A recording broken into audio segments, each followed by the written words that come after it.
entity, and it is easier to take possession of a person's mind.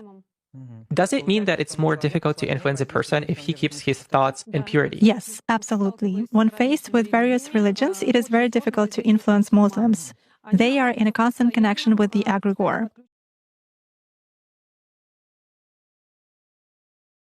They do namaz every day and read prayers on a daily basis.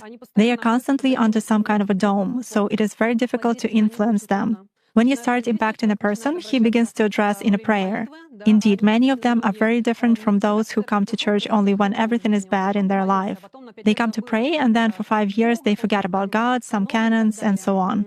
Muslims, as a rule, passionately believe and passionately give energy to their egregore. And this egregore protects them very well. That's why it is very difficult to work to make any kind of influence on a true Muslim believer.